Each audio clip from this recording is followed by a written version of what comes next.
In February 1945, the Allied forces were winning World War II, but behind the lines, a crisis threatened to destroy morale and cripple the war effort.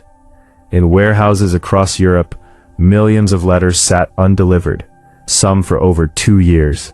Love letters, death notifications, care packages, birthday wishes, marriage proposals, divorce papers. The lifeline between soldiers and home had been severed, and no one seemed able to fix it. Mail piled up in mountains of chaos. Hangars filled floor to ceiling with sacks that no one could sort. Addresses that couldn't be read. Soldiers who'd moved or died. Units that had been reassigned. The U.S. Army had tried everything with their all-male postal units. They'd failed. Morale was collapsing. Soldiers felt abandoned. Families felt forgotten. Then the Army did something unprecedented. They sent women. Not just any women, but 855 black women, members of the Women's Army Corps who would become the 6,888th Central Postal Directory Battalion. They were given 6 months to accomplish what thousands of men couldn't do in 2 years. Their motto, no mail, low morale. And they were about to prove that the most impossible mission of World War II wouldn't be won with bullets. It would be won with determination, brilliance, and the unbreakable spirit of women the world underestimated. This is their story. Before we continue, I need your help. People keep saying this channel can't grow beyond 100,000 subscribers. But you can prove them wrong. If this story already has you hooked, hit that subscribe button right now. Let's show them what this community can do together. Imagine you're a soldier in Europe in 1945. You've been away from home for 2, maybe 3 years. You've survived D-Day, the Battle of the Bulge, months of brutal combat. The only thing keeping you sane is the thought of letters from home. Your wife telling you about your newborn child you've never met. Your mother's reassurance that she's praying for you. Your sweetheart's promise to wait for you. But weeks pass, then months. Nothing arrives. You begin to wonder, has she forgotten me? Has she found someone else? Is my family even alive? Did they receive the news if I was wounded? Now imagine the families back home, writing letter after letter, into what feels like a void. Did he receive my package? Does he know his father died? Did my letter telling him I'm pregnant ever reach him? The psychological warfare was devastating. Soldiers became depressed, distracted, reckless. Some went AWOL trying to get home to find out what happened to their families. The mail crisis wasn't just an inconvenience. It was destroying the fighting force from within. In Birmingham, England, and later in Rouen, France, warehouses were overflowing with an estimated 17 million pieces of undelivered mail. Some packages had been sitting so long they'd rotted. Letters had become illegible from water damage. The addressing system was chaos.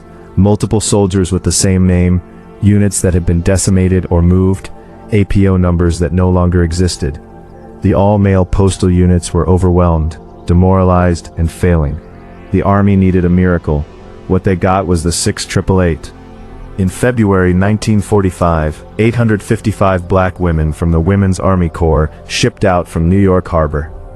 They were the first and only black WWII unit sent overseas during World War II. Think about that for a moment. Of all the women who served, these 855 were the only black women's unit deployed to the European theater. They came from every corner of America: teachers, postal workers, secretaries, students, hairdressers, seamstresses, some as young as 18. They'd enlisted knowing they'd face not just the dangers of war, but the dual oppression of racism and sexism. In their own army they were segregated. White WWIIs lived separately, ate separately, even had different facilities. The military establishment didn't believe women, especially black women, could handle the pressure of overseas service. When the 6888th arrived in Birmingham, England, in February 1945, they found conditions worse than anyone had described. Warehouses packed to the ceiling with mail sacks. Rats, mold, freezing temperatures. No heat. Dim lighting that made reading addresses nearly impossible. Their commanding officer, Major Charity Adams, the first black woman to be commissioned as an officer in the WWII, surveyed the disaster and gathered her women. She told them they'd been given 6 months to clear the backlog. Then she said something that would define their mission. "We'll do it in 3. The men who'd been working there laughed. The white officers were skeptical. But Major Adams knew something they didn't. Never underestimate the determination of a woman with something to prove. If you're inspired by their courage, show your support right now. Like this video and drop a comment telling me which woman's story from history you want to hear next. Your engagement literally determines what stories I can tell. Don't let this channel stay small. Help it grow so we can share more untold histories like this one. The 688th arrived at their first posting in Birmingham to find absolute chaos. Millions of pieces of mail with illegible addresses, water damage, or incomplete information. Soldiers listed only by nickname. Mail addressed to Bob from Brooklyn when there were hundreds of Bobs from Brooklyn. Packages for men who died months ago with no record of where to forward them. Letters for entire units that had been wiped out at the Battle of the Bulge. The existing system, if you could call it a system, wasn't working. So Major Adams and her officers designed something revolutionary. They created a card catalog system, like a library for human beings. Every soldier's name, every possible variation of that name, every unit assignment, every transfer, every casualty report, all cross-referenced and updated constantly. They worked in 3 shifts, 8 hours each, around the clock, no days off. In unheated warehouses in the middle of winter, they sorted mail by candlelight and weak electric bulbs. When the lights failed, and they often did, they worked by flashlight. When they couldn't read the addresses because of water damage or poor handwriting, they made educated guesses based on partial information, postmarks, and unit histories. They tracked down soldiers who'd been transferred 5 times. They found next of kin for men who died so their final letters could reach home.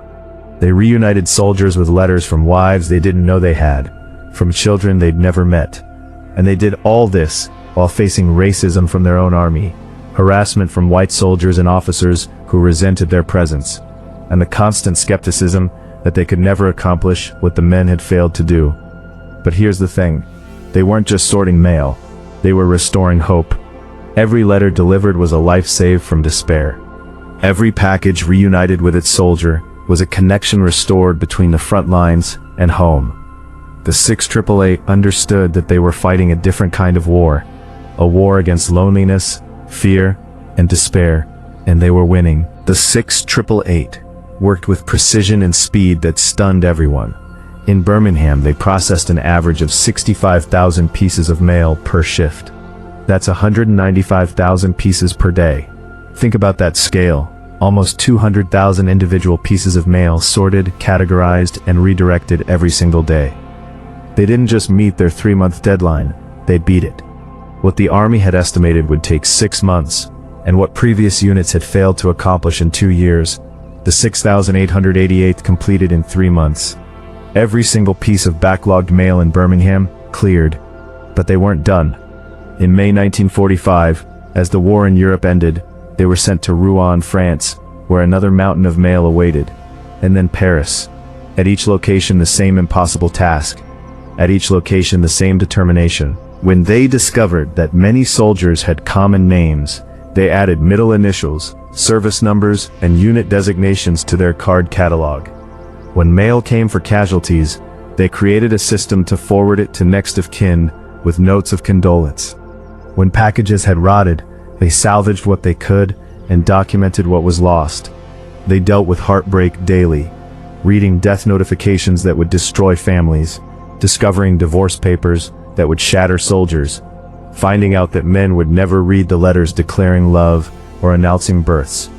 Yet they kept going, because every letter mattered, every package was a promise, every connection they restored was a small victory in a war where victory is measured in human moments. A father learning he has a son, a wife discovering her husband survived, a soldier knowing he wasn't forgotten. This story is exactly why this channel exists, to uncover the heroes history forgot. But I can't do it alone. If you believe these women deserve recognition, share this video. Text it to someone, post it on social media. Help their story reach 1 million people. Prove that channels telling untold histories can grow beyond 100K. Your share matters more than you know. While the 688 worked miracles with the mail, they fought another battle against the racism and sexism of their own military. They lived in segregated quarters, They ate in segregated mess halls. White soldiers harassed them. Some white officers refused to salute Major Adams, a black woman in command. There were rumors, ugly and false, spread about black women serving overseas, rumors designed to undermine their reputation and suggest they were there for immoral purposes rather than military service. Local British civilians, influenced by racist American soldiers, sometimes refused to serve them. When the 6,888th went to dances or social events, white soldiers complained. When they excelled at their jobs, some officers tried to take credit or minimize their achievements. Major Charity Adams faced down a white general who tried to tell her how to run her battalion. She stood her ground, refused to back down, and made it clear that her women would be treated with respect or there would be consequences. The women of the 6888th held their heads high. They wore their uniforms with pride. They performed their duties with excellence that couldn't be denied, and they supported each other through the racism, the loneliness, and the constant pressure to prove themselves. They formed a sisterhood, a bond forged in shared struggle and shared purpose. They sang together, prayed together, celebrated birthdays and holidays together. When one was hurt, all felt it. When one succeeded, all celebrated. They understood that their success wasn't just about sorting mail. It was about proving that black women deserved respect, recognition, and opportunity. They were fighting for every black woman who would come after them, and they were winning that battle too, one delivered letter at a time. As the 6,888th worked through the spring and summer of 1945, the pressure intensified. Soldiers were preparing to ship home. Families wanted closure on missing loved ones. The army needed efficiency as it began demobilization. But the mail kept coming. New letters, new packages, new addresses to track down. The women worked through exhaustion. They worked through illness, when pneumonia swept through their ranks from the cold warehouses. They worked in shifts so the sick could rest. They worked through air raids in Rouen before Germany surrendered. They worked through VE Day celebrations while others partied. They worked through homesickness. Most hadn't seen their own families in over a year. And they worked knowing that their achievements would likely be forgotten. There were no medals waiting for them. No parades planned. The army hadn't even wanted to send them in the first place. But Major Adams kept them focused. We're not doing this for recognition. We're doing this because it needs to be done. We're doing this because those soldiers deserve to hear from home. We're doing this to prove what we already know, that we're just as capable, just as committed, and just as American as anyone else. In Paris, they cleared the backlog in record time again. In Rouen, they reorganized an entire postal system. By the time they shipped home in early 1946, the 6888 had processed over 17 million pieces of mail. They'd reunited countless soldiers with their families through letters. They'd delivered death notifications to families who'd been waiting months for word. They'd sent home the final letters of men who would never return. And they'd done it all with a speed and accuracy that military analysts said was impossible. The impossible mission was complete, but the battle for recognition was just beginning. When the 6888 returned to America in early 1946, there were no parades, no medals, no national recognition. They came home to a country still practicing segregation. They couldn't eat at the same restaurants as white veterans. They couldn't stay at the same hotels. They couldn't drink from the same water fountains. They'd served their country overseas, faced danger and discrimination, accomplished the impossible, and they came home to a nation that treated them as second-class citizens. Many couldn't even share their stories. The military classified much of their work. Their families didn't understand the significance of what they'd done. The white soldiers who'd been saved by their efforts rarely acknowledged them. History books didn't mention them. The official accounts of World War II barely noted their existence. For decades, the 6888 faded from public memory. The women went back to their civilian lives, became teachers, nurses, postal workers, mothers, activists. They attended reunions when they could, keeping their sisterhood alive, but the world forgot. Some died never receiving recognition for their service. Some fought for years to get even basic veterans benefits. The country they'd served moved on, celebrating male heroes, white heroes, heroes whose stories fit the narrative America wanted to tell. The 6888 didn't fit that narrative. Black women heroes challenged too many assumptions. So America did what it always does with inconvenient truths. It forgot. But the women didn't forget. They remembered. They preserved their records, their photographs, their stories. They waited for the day when America would be ready to hear the truth. And slowly, painfully slowly, that day came. This is exactly why your support matters. Stories like this get buried by algorithms that prefer comfortable histories.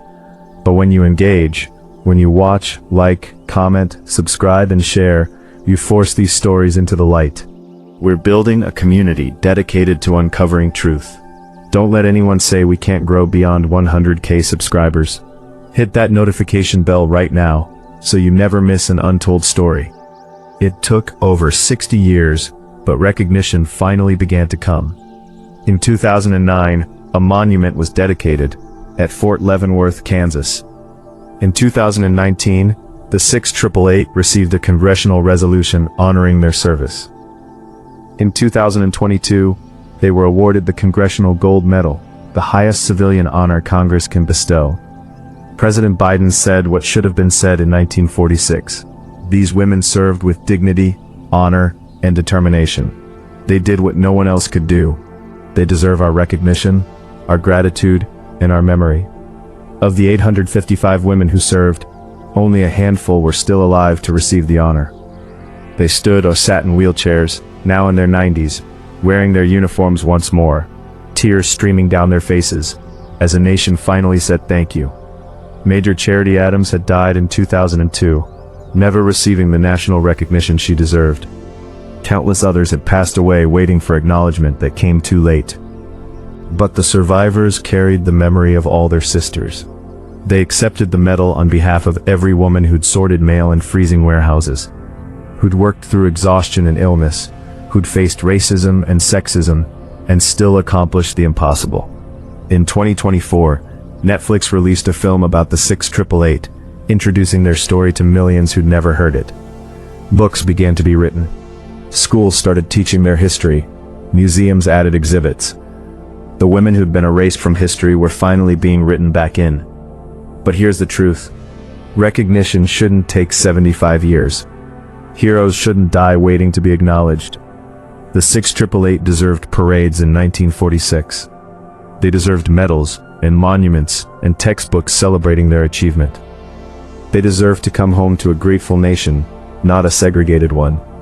We cannot change the past, but we can change what we do with these stories now. The story of the 6888 is more than a story about mail. It's a story about what happens when you underestimate people based on their gender or race. It's a story about excellence in the face of oppression. It's a story about women who knew they were fighting two wars, one against the Axis powers, one against the prejudice of their own country, and who won both. These 855 black women proved that the impossible is only impossible until someone refuses to accept that label. They took a task that thousands of men had failed to accomplish and did it in half the estimated time. They created systems that revolutionized military postal operations. They restored morale to an entire fighting force. They connected millions of people when connection meant survival.